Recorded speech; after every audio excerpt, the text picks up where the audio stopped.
Their population is 7 million. Spanish explorers first arrived there in the 1530s. Their capital is not only the hottest city in the U.S., but also the only state capital with a population of more than 1 million. And it's the Grand Canyon State.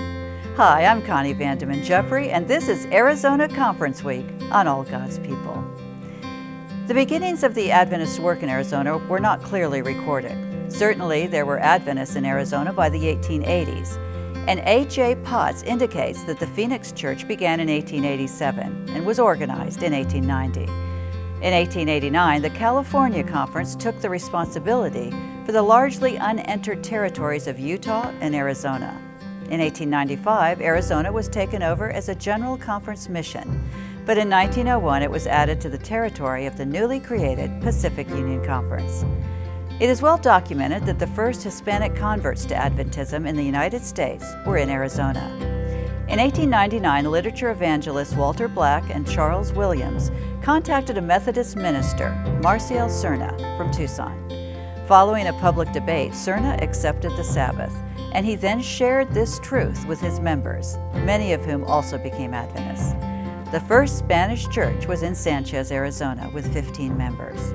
Marcial Serna himself became the first Hispanic pastor in the Adventist church. In 1933, the first known Native American believer was baptized as a Seventh-day Adventist from the Maricopa tribe near Phoenix. The following year, the Orono Follett family began holding meetings among the Maricopas. Eventually, a school and church were established, and soon the Adventist message was shared with other southern tribes. In 1941, Marvin Walter and his wife started their work with the Navajos in northern Arizona. This led to the creation of the Seventh-day Adventist Indian Mission School at Holbrook in 1946, assisting evangelism among the various tribes in Arizona. The month of November is National Native Heritage Month in the United States, which celebrates and recognizes the accomplishments of the peoples who were the original inhabitants, explorers, and settlers of the United States. It is particularly fitting that this week we highlight the Adventist work in Arizona, and next week we talk about Holbrook Indian School. The work in Arizona is growing and thriving. As of October 1, 2020, there are 20,866 members and 103 congregations in the beautiful Grand Canyon State. This year, Thunderbird Adventist Academy celebrates 100 years of Adventist education in Arizona. Since their beginning in 1920, music has been an integral part of their culture, a thread that connects each generation. One musical tradition is hosting the annual Festival of Praise. Over the summer, music director Talia Shoup began preparing for the concert, choosing music that focuses on the powerful and timely message of trusting in God and following His leading in our lives. Because Thunderbird Adventist Academy had opened in August with in-person classes, hopes were high to invite the community on campus for the first concert of the year. As the October date approached and COVID-19 restrictions continued, the concert format changed from on-campus to virtual. Over the span of a week, Ms. Shoup and her students worked diligently to record the entire concert and post it on the Thunderbird Adventist Academy YouTube channel on the original concert date, October 17. Sharing this virtual concert allowed family, friends, and alumni from anywhere to share in the blessing of music and to celebrate the talents of the students. Arizona's Adventurer Family Camp went virtual this year due to the pandemic. The Adventurer coordinators and leaders decided that Family Camp should not be canceled.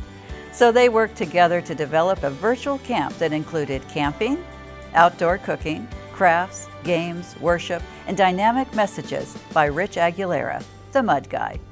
It was exciting to see the adventurers camping in their backyards, in their living rooms, or in their bedrooms. The worship was done via live stream on Facebook and YouTube.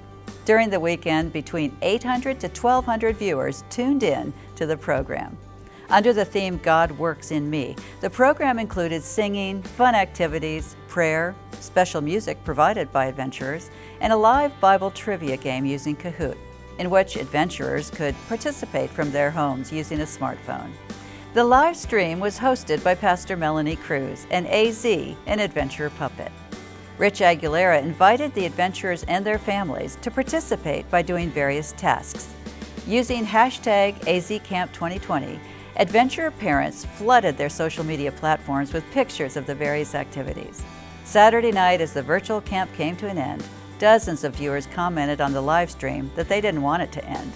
A great time was had by all, and it was a huge blessing to the adventurers and their families. The Arizona Conference stepped out in faith almost 12 years ago to start a brand new television ministry called Good News TV to reach Phoenix with Jesus' love and scriptural truth through both an English channel and a Spanish channel. The ministry has been very effective at reaching souls for heaven. Good News TV has expanded to broadcast in a total of 7 communities, including Prescott, Payson, Flagstaff, Yuma, Verde Valley, and Tucson, now covering about 90% of the population of Arizona. They've also recently started a new children's channel to reach young families. The ministry is uniquely designed with several local elements, such as phone numbers, worship services, and promotions, as well as a broad variety of programs. Good News TV is widely recognized as one of Arizona's premier evangelistic tools. If you'd like to learn how to start Good News TV in your territory, contact the Arizona Conference to find out more. Arizona can claim many significant firsts. The first Spanish church in Sanchez, Marcial Serna, the first Hispanic pastor in the Adventist church, and the first Native American baptized in 1933. First and foremost in the hearts and minds of Arizona Adventists is sharing the good news of the gospel through every means possible: television, online evangelism, schools, churches, and ministries. May God continue to bless Conference President Ed Keyes, the Conference Office family, and each pastor, teacher, and member in the Arizona Conference. For all God's people, I'm Connie Jeffrey.